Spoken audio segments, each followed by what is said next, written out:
అతిపెద్ద ప్రైవేట్ రంగ బ్యాంకు అయిన ఐసిఐసిఐ బ్యాంక్ తమ ఖాతాదారులకు షాక్ ఇచ్చింది. కొత్తగా ఖాతాలు తెరిచే కస్టమర్లకు కనీస నెలవారీ సగటు బ్యాలెన్స్ పరిమితిని భారీగా పెంచుతూ సంచలన నిర్ణయం తీసుకుంది. ఈ కొత్త నిబంధనలు ఆగస్టు 1, 2025 నుంచి అమలుకి రానున్నాయి. ఈ మార్పులతో దేశంలోనే అత్యధిక కనీస బ్యాలెన్స్ అవసరాన్ని నిర్దేశించిన బ్యాంకుగా ఐసిఐసిఐ నిలిచింది. బ్యాంకు ఖాతాలో మినిమం బ్యాలెన్స్ పెంచుతూ ఐసిఐసిఐ బ్యాంకు నిర్ణయం తీసుకుంది. ఈ మేరకు వెబ్సైట్లో పేర్కొన్నారు. ఆగస్టు 1 లేదా ఆ తర్వాత సేవింగ్స్ ఖాతా తెరవబోయే మెట్రో, అర్బన్ ప్రాంతాల కొత్త కస్టమర్లు మినిమం బ్యాలెన్స్ మెయింటైన్ చేయాల్సి ఉంటుంది. మెట్రో, అర్బన్ లొకేషన్లలో ఉన్న కస్టమర్లు తమ సేవింగ్స్ ఖాతాలో కనీస బ్యాలెన్స్ ను 50,000 ఉండేలా చూసుకోవాలి. అలాగే సెమీ అర్బన్ ప్రాంతాల్లో ఉన్న కొత్త కస్టమర్లకు కనీస బ్యాలెన్స్ 25,000గా ఫిక్స్ చేశారు. గ్రామీణ ప్రాంత కస్టమర్లకు దీన్ని 10,000గా నిర్ధారించారు.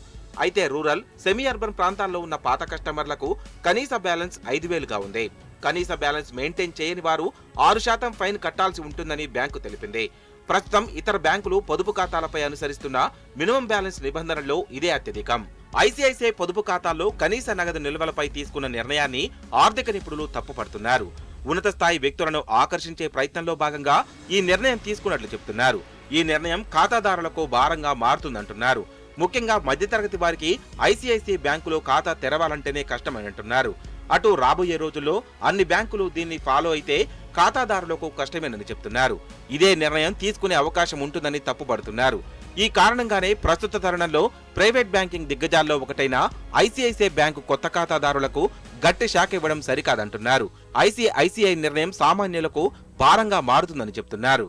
మధ్యతరగతి ఎవరైతే ఆదాయ వర్గాలు వ్యాపారాలు చేసుకునే వాళ్ళు కావచ్చు, మిగతా వర్గాల ప్రజలకి కొంత ఇది నగదు నిల్వలు అంటే 50,000 ఒక మెట్రో నగరాల్లో నివసించే ఒక చిరు వ్యాపారి ఒక బ్యాంకులో 50,000 నెలకు ఆ ట్రాన్సాక్షన్స్ కావచ్చు నిల్వలు కనుక చూపించాలి అనుకున్నప్పుడు అది అత్యంత భారంగా పరిణమిస్తుంది. ఎందుకంటే ఇప్పుడిప్పుడే జన్ధన్ అకౌంట్స్ ద్వారా కావచ్చు లేదా డిజిటల్ వినియోగం పెరగడంతో అతి సామాన్యుడు సైతం బ్యాంకింగ్ వైపు వేగంగా వెళ్తున్నటువంటి సమయంలో ఐసిఐసిఐ తీసుకున్న నిర్ణయం ఒక పెద్ద పరిణామంగా మనం భావించవచ్చు. ఎందుకంటే ఐసిఐసిఐ లాంటి పెద్ద కమర్షియల్ బ్యాంకు నిర్ణయం తీసుకున్నవి రేపు రాబోయే రోజుల్లో మిగతా బ్యాంకులన్నీ కూడా మాకు నిర్వహణ భారం ఎక్కువ అవుతుంది, వీటిని సమకూర్చుకోవాలి అంటే ఖచ్చితంగా ఇటువంటి కార్యక్రమాలకు చేయాల్సిన ఆస్కారం ఉంటుందనేటువంటి సంకేతం వెలువడుతుంది. కాబట్టి కొంత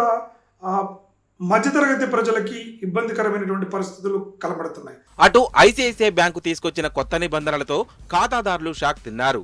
కొత్తగా ఖాతా తెరవాలనుకుంటే 50,000 ఎక్కడి నుంచి తేవాలని వాపోతున్నారు. బ్యాంకు మినిమం బ్యాలెన్స్ నిబంధనలను కఠినతరం చేస్తే ఆర్బీఐ ఏం చేస్తోందని ప్రశ్నిస్తున్నారు. ఐసిఐసిఐ బ్యాంకు కొత్త రూల్స్ పై ఆర్బీఐ చర్యలు తీసుకోవాలని డిమాండ్ చేస్తున్నారు. అసలు మిమ్మల్ని అడిగేవాళ్ళు లేదు. ఆర్బీఐ ఏం చేస్తుందో అర్థం కాదు, ఆ ఫైనాన్స్ స్టాక్ ఏం చేస్తుందో అర్థం కాదు. అరే ఈ విధంగా మనిషిని దోసుకుంటే ఎట్లా బతుకుతారు? 50,000 రూపాయలు మినిమం బ్యాలెన్స్ హార్ట్ అటాక్ రావట్లేదండి. 5,000, 2,000, 10,000 ఆల్రెడీ మీరు సేవింగ్ ఎంతో కొంత దాచుకుంటాం కదా, వాటితో మీరు లాభం చేయండి. మినిమం 50,000 కావాలనడం పొరపాటు కదా. మళ్ళీ ఒక బ్యాంక్ వాళ్ళని కొత్తగా వచ్చే అకౌంట్లని కొత్తగా ఎందుకని? మీ బ్యాంకులు నష్టాల్లో ఉన్నప్పుడు ఆ నష్టానికి రీజన్ చెప్పండి ప్రజలకు. అప్పుడు మేము అకౌంట్ ఓపెన్ చేసుకుంటాము. సార్ మీరు ఈ పని చేయడం వల్ల మీకు నష్టం వచ్చింది, మేము మీకు 10,000 నుండి 50,000 ఇంక్రీజ్ చేస్తాం. బ్యాంకింగ్ నిపుణుల అభిప్రాయం ప్రకారం ఐసిఐసిఐ ప్రీమియం కస్టమర్లపై దృష్టి పెడుతోంది. ఖాతా నిర్వహణ ఖర్చులను సమర్థవంతంగా నియంత్రించడం ఈ మార్పుల ప్రధాన ఉద్దేశంగా కనిపిస్తోంది. మొత్తానికి ఐసిఐసిఐ బ్యాంకు నిర్ణయం సామాన్యులకు కష్టంగానే కనిపిస్తోంది. దేశంలోనే రెండవ అతిపెద్ద ప్రైవేట్ బ్యాంకు అయిన ఐసిఐసిఐ బ్యాంకు తమ ఖాతాదారులకు షాక్ ఇచ్చింది.